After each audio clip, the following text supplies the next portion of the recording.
Revenue చట్టాలను అన్నిటినీ గత వ్యవస్థను నిర్వీర్యం చేసినటువంటి ఈ భూభారతి చట్టం అనేటువంటిది ప్రజల కోరిక రైతులకు న్యాయం జరుగుతుంది అనేటువంటి ఇప్పుడు మన ముందున్నటువంటి గౌరవనీయులు రెవెన్యూ శాఖ మాతృలు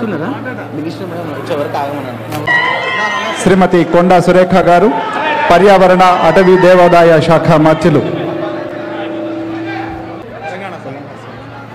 రాష్ట్ర రెవెన్యూ శాఖ మంత్రి పొంగులేటి శ్రీనివాస్ రెడ్డికి ఘన స్వాగతం పలికిన రాష్ట్ర అటవీ దేవాదాయ శాఖ మంత్రి కొండా సురేఖ. రాష్ట్ర రెవెన్యూ, హౌసింగ్, సమాచార, పౌర సంబంధాల శాఖ మంత్రి, ఉమ్మడి వరంగల్ జిల్లా ఇన్ఛార్జ్ మంత్రి పొంగులేటి శ్రీనివాస్ రెడ్డి హెలికాప్టర్ ద్వారా వరంగల్ మామ్నూర్ హెలిప్యాడ్కు మంగళవారం చేరుకోగా గ్రేటర్ వరంగల్ మేయర్ గుండు సుధారాణి, వర్ధనపేట్ ఎమ్మెల్యే కేఆర్ నాగరాజు, కూడా చైర్మన్ ఎన్నిగల వెంకట్రామరెడ్డి, జిల్లా collector doctor Satyasarada, GWMC commissioner doctor Ashwini Tanaji Wakade తదితరులు పూల మొక్కలను అందజేసి ఘన స్వాగతం పలికారు. ఇందులో భాగంగా టీయూడబ్ల్యూజే, ఐజేయు సభ్యులు పాల్గొన్నారు. ఆ వీడియోను ప్లే చేయవలసిందిగా నిర్వాహకులను కోరుతున్నాం. రైతాంగానికి అభయమిస్తున్నది మన తెలంగాణ తల్లి. ఈ సరికొత్త రెవెన్యూ వ్యవస్థకు 4 స్తంభాలు. 1, అధికారాల వికేంద్రీకరణతో బాధ్యతను, జవాబుదారీతనాన్ని పెంచే విధంగా చట్టం అమలు. 2వది, మార్గాన్ని సుగమము, సులభము చేసి నియమాల అమలు. గ్రామ పాలనా అధికారుల ద్వారా వ్యవస్థ బలోపేతం చేయటం 3వ స్తంభం. ఇక 4వది పోర్టల్. మేమిద్దరం చెప్తాం, మీదేదని ఉంటే చెప్పు. గ్రామాల గురించి కూడా వద్దు, వ్యక్తిగతంగా పిలుచుకోండి అందరినీ. Okay sir. సార్, మా వ్యక్తిగతంగా వస్తే మా కుటుంబంలోనే మా అన్నదమ్ములకు కూడా చిన్న చిన్న తేడాలు వస్తే కూడా ఎన్నిసార్లు తిరిగినా అసలు సమస్య భూమి తేడా రాలేదు సార్. అదే విధంగా ప్రతి గ్రామంలో అన్ని విషయాల్లో కూడా ఇదే ఉంది సార్. ఇంకోసారి ముఖ్యంగా చెప్తున్నాం సార్, మన మంత్రివారి గారికి ఇప్పటి నుంచి సార్ ప్రతి సంవత్సరానికి ఒకసారి ఫర్ ఎకరాకి శిస్తుండాలి సార్. ప్రతి ఎకరానికి శిస్తుంటే ప్రతి సంవత్సరానికి ఒకసారి అయినా 6 నెలలకు ఒకసారి సంవత్సరానికి శిస్తుంటే ప్రతి రైతు కూడా తన భూమి ఉందా లేదా అని ఒక ఎంక్వైరీకి వెళ్తాడు. ఆ ఎంక్వైరీ వల్ల ముందు కూడా తేడా రాదు సార్. 100 రూపీస్ కానీ 50 రూపీస్ కానీ ఫర్ ఎకరాకి శిస్తు వసూలు చేయాలి సార్. 5 ఎకరాలు ఉన్నది సార్. 5 ఎకరాల్లో మేము కాస్తలో ఉన్నాం సార్. మా బాబు చదువుకోలేదు, అప్పుడు పట్టాలు ఎక్కియలేదు సార్. ఈ యొక్క ధరణి అని పెట్టి నానా ఇబ్బందులు పెట్టింది సార్. 10 సంవత్సరాల కాంచి తిరిగి యాస కొట్టింది సార్. మాది చిన్న సమస్యలు ఉన్నా కానీ మండలానికి, ఆర్డీఓ ఆఫీస్కి, కలెక్టర్ గారి దగ్గర పోవాల్సి వస్తుంది. మాకు యథావిధిగా పాత పద్ధతిలో ఈఆర్ఓలను పెడితే చాలా బాగుంటుందని మా రైతుల ఒక ఆవేదన సార్. 2వది, మాకు వెనకట 40 సంవత్సరాల క్రితం ఉన్నట్టుగా ఎకరానికి 100-200 రకం పెడితే సంవత్సరానికి ఒకసారి రైతులు ఎవరి భూమి వాళ్ళకు ఉందని చూసుకుంటారు సార్. ఇప్పుడు 2 సంవత్సరాల తర్వాత మనం ఎంఆర్ఓ ఆఫీస్కో, ఆర్డీఓ ఆఫీస్కో పోతే 4 ఎకరాలు ఉన్న రైతుకి 10 గుంటలు వేరే చట్టంలో పెట్టాము. వ్యక్తిగతంగా ఈరోజు భూభారతి పోర్టల్ని మనం ఆవిష్కరించుకోవడం జరిగింది. మరి ఒకటేసారి అన్ని స్టేట్ అంతా కూడా చేస్తే కొన్ని తప్పులు ఏమైనా అనుకోకుండా జరుగుతాయి. కాబట్టి ఒక్కొక్క మండలంలో ఒక గ్రామాన్ని తీసుకొని చేద్దామని ఒక్కొక్క మండలంలో ఒక గ్రామాన్ని తీసుకొని పైలట్ ప్రాజెక్టుగా చేయడం జరిగింది. ఇప్పటి వరకు అక్కడి నుంచి ఎటువంటి మాకు అనుమానాలు కానీ వాళ్ళ యొక్క ప్రాబ్లమ్స్ కానీ రాలేదు. కాబట్టి ఇప్పటికే ఇది పకడ్బందీగా ఉంది అని చెప్పుకోవడానికి మనకు గర్వకారణంగా ఉంది. కాబట్టి ఈ యొక్క భూభారతి చట్టంలో చాలామంది రైతులు మాకు చిట్టీలు పంపిస్తూ ఉన్నారు. మీరు ఏ చిట్టి పంపాల్సిన అవసరం లేదు. మీ మనసులో ఉన్నాయి, మీకు ఉన్న సమస్యలు ఏవైతే ఉన్నాయో అవన్నీ కూడా ఇందులో క్రోడీకరించిన తర్వాతనే ఈ భూభారతి చట్టం బయటకు వచ్చింది.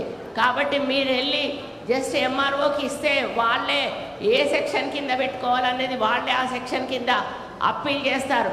గత ప్రభుత్వంలో పోయి మీరు ఒక సెక్షన్ కింద పెట్టుకునే వాళ్ళు 1000 రూపాయలు కట్టి, వాళ్ళనే వాళ్ళు ఇది ఈ సెక్షన్లో రాదు ఇంకో సెక్షన్లో మళ్ళీ పోయి మళ్ళీ 1000 రూపాయలు కట్టుకొని మళ్ళీ ఆ సెక్షన్కి పెట్టుకునేవాళ్ళు.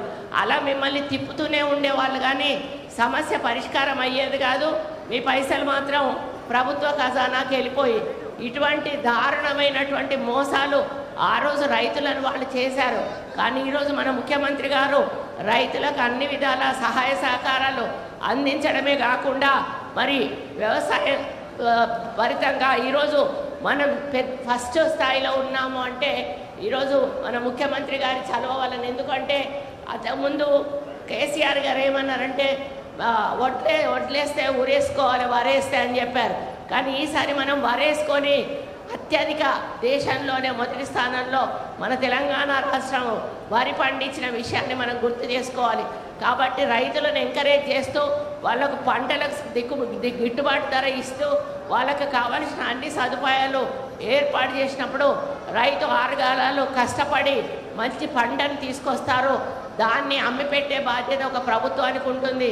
ఆ బాధ్యత ఆల్రెడీ ప్రభుత్వం తీసుకుంటుంది. కాబట్టి రాబోయే రోజుల్లో ఈ యొక్క సమస్యలు ఏవైతే పరిష్కారం అవుతాయో అవి అయిన తర్వాత జీవితాంతం కూడా మీరు ప్రశాంతంగా మీ భూముల్లో మీ పంటలు పండించుకొని మరి మీరు హాయిగా ఉండొచ్చు అని చెప్పి తెలియజేసుకుంటూ, మరి ఇంకా చెప్పాల్సిన విషయాలు చాలా ఉన్నాయి. మరి మంత్రి గారు మాట్లాడతారు. కాబట్టి మీరు ఎటువంటి మొహమాట పడకుండా ఏ ఇబ్బంది వచ్చినా కూడా డైరెక్ట్ అధికారుల దగ్గరికి వెళ్ళి ఈ సమస్యను చెప్పుకొని ఈ యొక్క ధరణిలో ఉన్నటువంటి ప్రాబ్లంను భూభారతిలో పరిష్కరించుకోవాలని కోరుకుంటూ, ఇక్కడ పెద్ద ఎత్తున విచ్చేసిన మరి రైతులందరికీ పేరు పేరున హృదయపూర్వక నమస్కారాలు తెలియజేసుకుంటూ సెలవు తీసుకుంటా ఉన్నా. జై. ఈ భూభారతి అద్భుతంగా ధరణిని బంగాళాఖాతంలో వేసి భూభారతిని తీసుకొచ్చి పేదవాడికి, రైతన్నలకి, భూములున్న ఆసాములకి భద్రత కల్పిస్తున్నందుకు మీకు దుఃఖం వస్తుందా? ఎందుకు దుఃఖం వస్తుందో ఒక్కసారి మీరు ఆత్మ పరిశీలన చేసుకోవాలండి. మాజీ ముఖ్యమంత్రి గారు, ప్రజలు ఎవ్వరూ దుఃఖపడటంలా. నిజం, మీరు ఎంత రెచ్చగొట్టినా కొన్ని విషయాలు నిజంగా ఒప్పుకుంటాం, ధైర్యంగా ఒప్పుకుంటాం. ఎందుకంటే ఎన్నికల ముందు మేము చెప్పాం, ఇవన్నీ ఇస్తామని, హామీలు ఇస్తామని చెప్పాం. ధనిక తెలంగాణ రాష్ట్రాన్ని ఆనాడు రాష్ట్ర విభజన ముందు మీ చేతిలో పెడితే మా చేస్తే ఒక 2-3 వేల కోట్లు, 2-3 లక్షల కోట్లు అప్పు చేసి ఉంటారు అనుకున్నాం. కానీ తీరా లెక్కలు చూస్తే 8,19,000 కోట్లు అప్పు చేసి ధనిక తెలంగాణ రాష్ట్రాన్ని, అప్పుల తెలంగాణ రాష్ట్రాన్ని మాకు అప్పగిస్తే మేమేమి మాట తప్పటంలా ఒక్కొక్కటి చెప్పిన ప్రతి కార్యక్రమాన్ని పేదవాడికి ఇస్తున్నాం. పేదవాడంటేనే ఇందిరమ్మ ప్రభుత్వం, ఇందిరమ్మ ప్రభుత్వం అంటేనే పేదోడు ప్రభుత్వం. అంతేకాని మాటకు ముందు మాటకు వెనక మేమేదో మాట తప్పిన వాళ్ళు అన్నట్టు, మీలాగా మేమేదో దోచుకున్నట్టు పదే ఇది ఇస్తున్నావు, అది ఇస్తున్నావు. 10 ఏళ్లలో నువ్వు ఇచ్చిందేంటి? ఇందిరమ్మ ఇళ్ళు ఎన్ని ఇచ్చావు నువ్వు? ఆ రోజు ఏది డబుల్ బెడ్రూమ్ ఇళ్ళు ఎన్ని ఇచ్చావు? మొత్తం కలిస్తే 96,000 మొదలు పెట్టావు, 60,000 కట్టావు, 36,000 మొండుగోడలతో మళ్ళీ అవి కూడా మాకే ఇచ్చావు. ఈనాడు ఇందిరమ్మ ప్రభుత్వంలో మొదటి విడతనే 4.5 లక్షలు ఈ రాబోయే 5వ తారీఖు లోపే అర్హులైన పేదవాళ్లే ముందిస్తారు. ఇందిరమ్మ ప్రభుత్వం అంటేనే పేదోడి ప్రభుత్వం. దయచేసి ఇందిరమ్మ సైనికుల్లా రాష్ట్రంలో ఉండే ప్రతి ఒక్క సైనికుడు మొదటి విడత బహు పేదవాళ్ళు ఎవరైతే ఉన్నారో వాళ్ళకే ఇందిరమ్మ ఇళ్ళు ఇచ్చే విధంగా చర్యలు తీసుకోవాలని, ఈ భూభారతి భవిష్యత్తులో తెలంగాణ రాష్ట్రానికే కాదు దేశానికే ఒక రోల్ మోడల్ చట్టంగా తెలంగాణ ప్రజల దీవెనలతో ఈ చట్టం 100 ఏళ్లు వర్ధిల్లే విధంగా ఈ చట్టాన్ని తయారు చేశామని ధైర్యంగా నేను చెప్పటం కాదు, మేధావులు చెప్తున్నారు అని.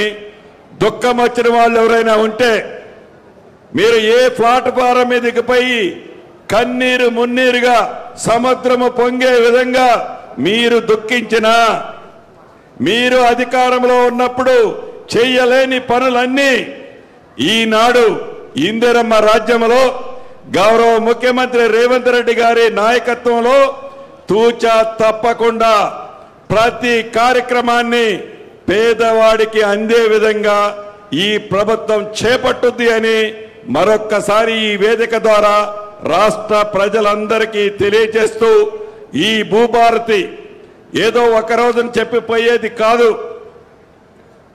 ఒకసారి చేసి ఆగేది కాదు.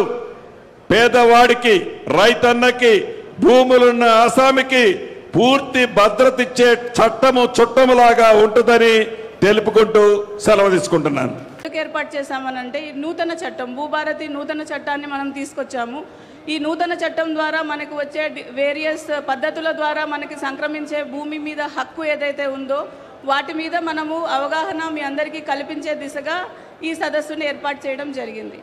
భూభారతి గురించి మాట్లాడాలనంటే ముందుగా 2 చట్టాల గురించి మనం ఒక 2 నిమిషాలు మీకు చెప్పదలుచుకున్నాను. ఒకటి ROR చట్టం 1971. సో ఈ చట్టం ద్వారా మనకి 2 రకాల పుస్తకాలు ఇచ్చేవాళ్ళు. ఒకటి భూమి హక్కు పత్రం, 2 పట్టదారు పాస్బుక్. అండ్ అక్కడ రూల్స్ ఫ్రేమ్ చేసేదానికి 18 ఏళ్ళు మనకి పట్టడంతో మనం ఏమైందనంటే భూమి మీద సమస్యలు అనేవి ఇంక్రీజ్ అయ్యాయి. సో ఈ దిశగా ఆలోచన చేసినప్పుడు ఒక నూతన చట్టం తీసుకురావాలి అన్న ఉద్దేశంతో 2020లో ఇంకో చట్టం తీసుకురావడం జరిగింది. సో ఆ చట్టం ఫ్రేమ్ చేసినప్పుడు మాకు యాక్ట్ అనేది ఇచ్చారు, కానీ యాజ్ ఆఫీసర్స్ ఒక ఫామ్ ఎలా ఉంటుంది, ఎంత డబ్బులు కట్టాలి, ఎక్కడికి వెళ్ళాలి, ఏ ఆఫీసర్ మీ సమస్య తీరుస్తారు, ఇదేది మాకు క్లియర్ కట్గా ఆ చట్టంలో లేదు. ప్రతిసారి మీరు మా దగ్గరికి వచ్చినప్పుడు కూడా మేము ఎక్కడికి వెళ్ళాలి అంటే కోర్టుకు వెళ్ళండి అని మేము చెప్పడం జరిగింది, మీరు వినడం కూడా జరిగింది. సో ఇలాంటి సమస్యలన్నీ వచ్చిన తర్వాత ఇవన్నీ క్రోడీకరించి మీ అందరి ఒపీనియన్ తీసుకున్న తర్వాత మేధావులందరితోటి చర్చించిన తర్వాత ఈ భూభారతి నూతన చట్టాన్ని గవర్నర్ గారు జనవరిలో ఆమోదించడం జరిగింది. అండ్ అత్యంత వేగంగా ఈ చట్టానికి ప్రొసీజర్స్ అంటే రూల్స్ అనేవి ఇవ్వడం జరిగింది. ఇప్పుడు యాజ్ ఆఫీసర్స్ మాకు ఏ పరిధి కింద ఏమి యాక్షన్ తీసుకోవాలి అనేది క్లియర్గా మెన్షన్ చేయడం జరిగింది. సో ఇందులో నేను భూభారతి యొక్క కీలకమైన అంశాలు ఏముందో నేను మీకు క్లుప్తంగా చెప్తాను. ఈ చట్టం తెలుసుకున్నందువలన మనకి ఏమవుతుందనంటే సాధారణంగా మనం ఎవరి వ్యక్తి దగ్గరికన్నా వెళ్ళినప్పుడు భూ సమస్య ఉంది అని మనం చెప్పినప్పుడు చాలా ప్లేసెస్కి తిప్పుతారు.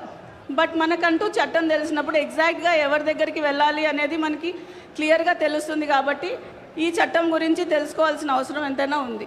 సో మొదటది ఇప్పుడు ధరణి స్థానంలో కొత్త భూమి హక్కుల రికార్డు భూభారతి అని ఉంది.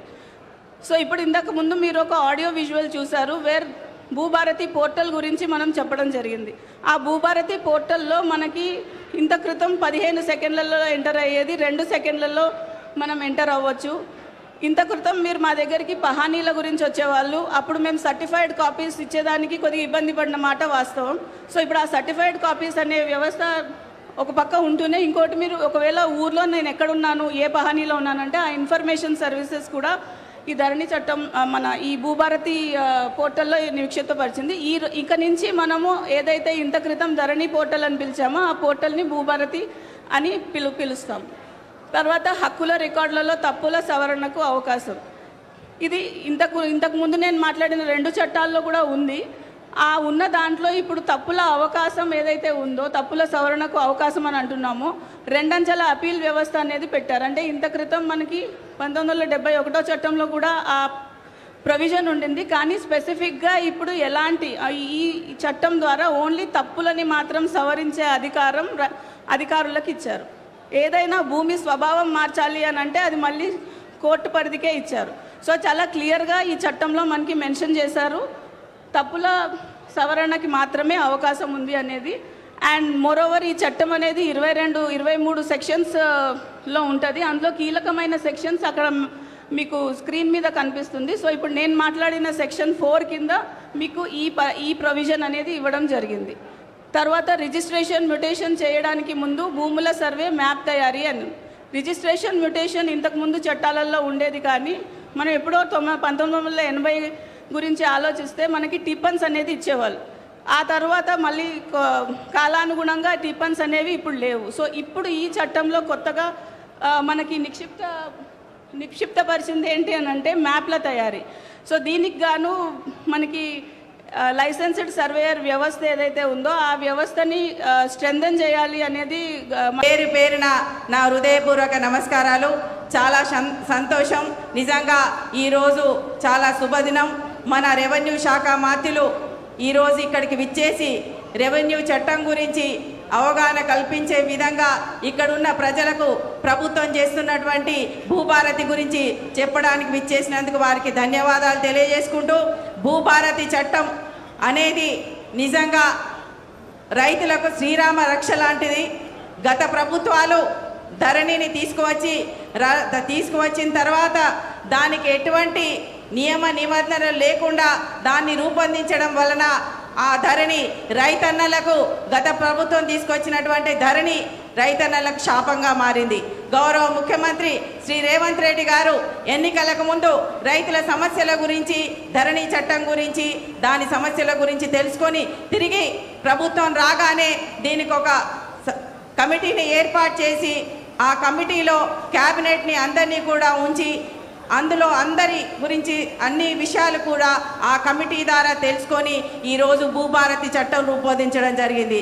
ఈ భూభారతి చట్టంలో ఎక్కువగా మన రెవెన్యూ శాఖ మంత్రులు పొంగులేటి సీనన్న గారు దాన్ని పూర్తి స్థాయిలో ఎప్పటికప్పుడు చేస్తూ వారు ముందుకు తీసుకురావడం, మొన్న అసెంబ్లీలో కూడా మనం చూసిన చట్టము ప్రజెంటేషన్ చేసే తరుణంలో కాగితాలు టీఆర్ఎస్ పార్టీ వాళ్ళు చింపివేయడం నిజంగా అది వారి ఒక అవగాహన రాహిత్యంతో చేస్తున్నటువంటి విషయం.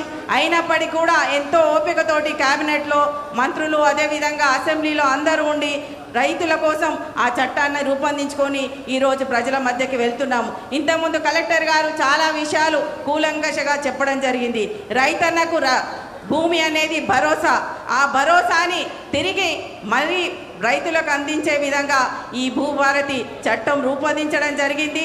తెలంగాణలో ఏ పోరాటాలనే భూములతోటి మొదలైనవి, అలాంటి భూములను కాపాడుకొని రైతులకు వారి హక్కులను వారికి ఇచ్చే విధంగా ఈ భూభారతి చట్టం రూపొందించి వారికి అప్పీల్కి పోయే అవకాశాలు అటు తహసీల్దార్ నుంచి కలెక్టర్ వరకు, ఆర్డీఓ నుంచి అదేవిధంగా CCLA వరకు ఇచ్చి తిరిగి వారికి ఏది కావాలన్నా చేసే విధంగా కోర్టుల చుట్టూ తిరగకుండా రైతుల సమస్యల పరిష్కారం కోసం రూపొందించినటువంటి ఈ భూభారతి చట్టాన్ని మనం ఈ వేదిక ద్వారా గౌరవ ముఖ్యమంత్రి శ్రీ రేవంత్ రెడ్డి గారికి, రెవెన్యూ శాఖ మంత్రులు పొంగులేటి సీనన్న గారికి, మన సురేఖక్క గారికి, కేబినెట్ మంత్రులందరికీ కూడా ధన్యవాదాలు తెలియజేసుకుంటున్నాను. అందరికీ ధన్యవాదాలు.